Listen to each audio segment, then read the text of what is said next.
smart of Omega to wait on that last pick because it felt as if like RSG was baiting them into it. But we're going to see how exactly this draft pans out, ladies and gentlemen. This is game number 5, match point between RSG Philippines and Smart Omega. Man, right now, MyTech, you're either GG RSG or you're one-shot Omega. Because either way, this is going to be a battle as the whole series has been. And right now, game number 5, a lot on the line here. Do the King Slayers move on, or do the Kings of C against Omega? So being on the back foot now might be tough for them. And here we go, ladies and gentlemen. Welcome to the last game here between RSG Philippines versus a Smart Omega. GG RSG or a one-shot Omega. We'll see how it pans out. Naz already cutting that lane, so okay, let's slow things down here. Again, pacing is going to be looking to set. Ryzen's going to head secure those buffs. So Light trying to get some vision here too. So again, the tension between the two teams is going to be massive. You have to respect Demon Kite on this Akai as well. Look at this, already early action. Light going to take quite a bit of damage, has to flicker out early on. Ryzen not going to want to commit just yet. So again, push and pull, and it doesn't end just yet as Ryzen gets taken down here. First blood going over to Aqua. Yeah, awesome rotation there by Nasir, just in time to clean up and pick up the remnants of this skirmish. RSGPH, again, having the early lead here. And this is exactly what you would expect, though. The Thamas is going to be able to get a hit, so is the Yeeve in the mid lane. Right now, Light trying to press that advantage a little, rotating down the bottom side, but there also is Chaknu to babysit Kelra a little bit. It's a little worrying for me for the side of RSGPH that none of them have opted to go for that Purify spell. So if Chakno goes in for those moments, which he usually is able to do, it's kind of difficult for RSGPH to maneuver around that unless they can bait that out beforehand. But as you can see here, once again, both roamers here, Light as well as Chakno, opening up vision for their team. Renzio actually going to be the focus. Now in the top lane, they grab another kill here. Again, going over to Aqua. Big pickup here early on, 2 minutes in the game. Turtle now up. This should be a free one for RSG Philippines. That's the thing, right? If Aqua, hold that thought. Emon being the focus here. 2 versus 1. Pops the Blazing Duet. Kelra not able to kill here. So that was a committed kind of action from Smart Omega to response with the Turtle. And this is crazy, right? Because again, this is going against the grain of the previous 4 games. Right now, it doesn't stop yet. Kelra going to be the focus. Real world manipulation comes down. Light trying to cut him off. Kelra trying to run. Takes quite a bit of damage himself. Light, you got to be careful. There's the way of the dragon. He finds the kill. Oh no, and E2 Max here a little late to the party. He is trying to follow up on that damage onto Light, but unfortunately, he came a little bit too late to the party. So now RSG Philippines with the pickoffs on the board with the Turtle in their pocket. They are leading with a 1.5k gold lead. Yeah, I think right now, RSG PH, the ball's in their court. They need to be able to take this lead, snowball it even further, or better still, turn that into kills and objectives. That's exactly what they've been looking for so far. Kelra down bottom, amazing jukes there in the real manipulation. Unfortunately, was still taken down, and RSG, they're not letting up, trying to press on the aggression here in the bottom side. Yeah, there's going to be some pressure a lot here on Kelra. Like I said, they don't want to just let him free farm here. We know exactly what can happen on any type of carry pick, whichever team decides to pick carry. And now, look at the focus, right? It's all in this bottom gold lane. Meanwhile, somewhat of an eternal battle at the top, Thamus versus Esmeralda, but they do need to slow things down the best they can. Demon Kite gonna lock down Ryzen with the heavy spin. Does he have the follow-up? There's no one there just yet. Now Naz comes in a little bit too late. Light not able to help out either. And right now, they're just trying to invade the jungle, take the buffs from Ryzen. They don't want to give him an easy, kind of just a free roam on this jungle pick right now. Renzio trying to help him out, but again, it's going to be secured. Emon now in trouble. Kelra looking for a kill here. Finds Emon as he falls. Kelra grabbing a kill. Yeah, a lot of trades have happened on the board here for both teams. It does seem like RSG, they're playing very aggressively into that top line, knowing that the next objective is there, and so that is going to be secured, as well as the buff coming in from Omega. But it is going to be Kelra here with 1 kill on the board. They have looked for some sort of compensation as of yet. RGPH, they are looking to end this game, right? They are on a timer here. The moment this reaches the later part of the game, they're going to have a difficult time chunking down the HP bars of Omega. So that's why they really, really need to capitalize on this lead that they have now. Iman dying there was not good for RSGPH. And actually, he's picked up the flicker this time instead of the sprint on the quad. Right. I don't know if that's the light spider sense there, but he knew they were there, so he forces them back. So this is already a turret secured here for RSG Philippines. They're going to start continuing on with this lead. They have the 2.4K gold lead. They will most likely go in for a lane swap too, but meanwhile in the top lane, Naz versus Renzio, looking to get the kill here. Can he find him? Renzio still has the shield. Here comes Ryzen though. Naz could be in trouble, pops the Vengeance. It's a 2 versus 1.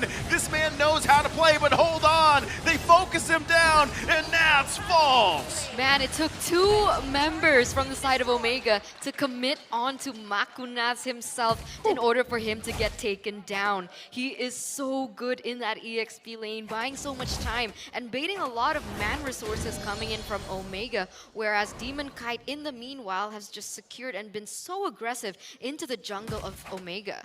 I mean, I'd say that's still a win for RSG. Just one person alone, Naz, bought so much time, like you said, for them to be able to take the mid-tier 1 turret, and this clears so much space for them in terms of map control, especially now that the turtle is spawning. You can see that RGPH already have the better position on this objective. Wondering again, does Smart Omega just allow, 3 turtles just through, right? They don't have to fight these, to be honest. That's what we've seen before. So right now, 3 turtles going to be secured by RSG Philippines as they look to continue on the turrets in the top lane, forcing everybody back here. Smart Omega, meanwhile, at the bottom lane, it's the continued 1 versus 1. At what point does Smart Omega choose to actually be aggressive, or do they just continue on to be on the defensive? I mean, they need to wait for those power spikes to hit, but meanwhile here, Naz caught in a weird situation. No, this one could be it, but look at Naz. Pops the Vengeance, forcing 3 members of Smart Omega back here. That's how confident he is. Here comes Light. Who's Light gonna catch?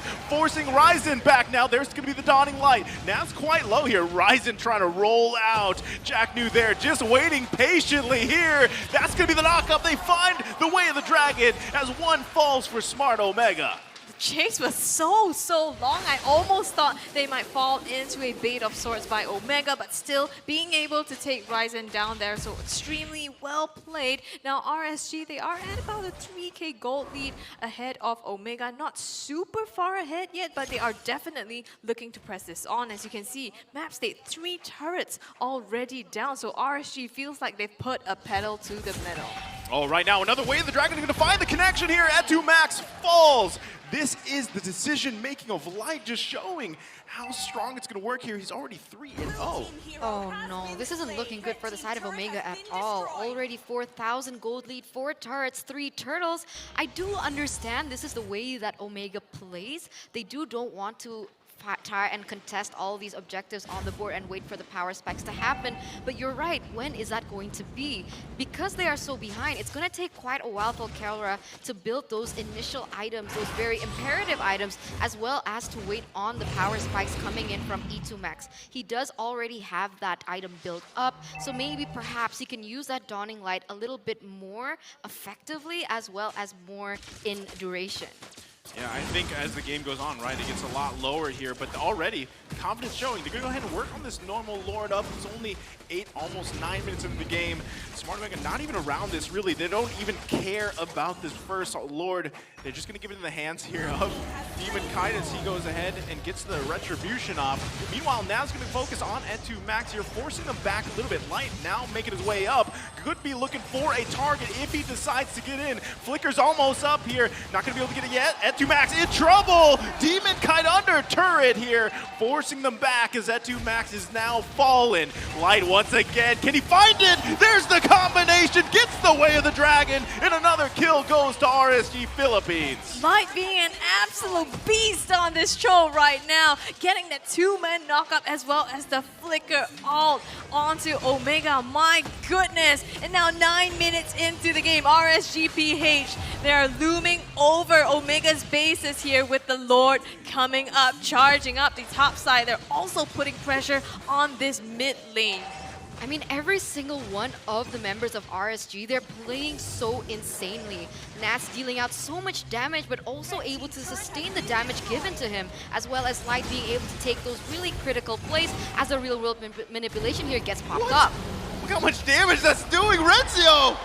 He gets taken down, but here comes Chaknu. He's gonna get stunned by the heavy spin. 2 fall for Smart Omega, and RSG Philippines could be looking to do something, but Kelra grabs a kill. This is the aggression that they want. Nas could be in trouble. Ryzen, you gotta be careful here at 2 Max with the Mystic Field. So far, they buy a little time, but they find a couple kills too. So much damage being output with that real-world manipulation, and he was only able to get that Holy Crystal after that fight. So expect more damage output coming in from Aqua, as in addition to the slow coming in with that Ice Queen wand.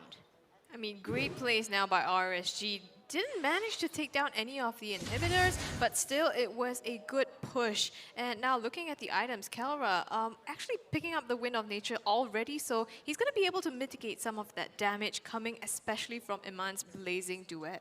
Yeah, a lot of this relies, right, on Kelra. He already has that Wind of Nature, so that's a little more defensive here for him. Has the sprint too, right? So positioning is going to be crucial for Kelra. Again, Chaknu has to be making those Mamba plays of his on this Kufa. That's really what he's trying to do here too. But unfortunately, there just hasn't been enough follow-up yet because of the gap in terms of gold and items. So as they buy time, they can lower that gap and then start to follow up on those sets coming out from Chaknu.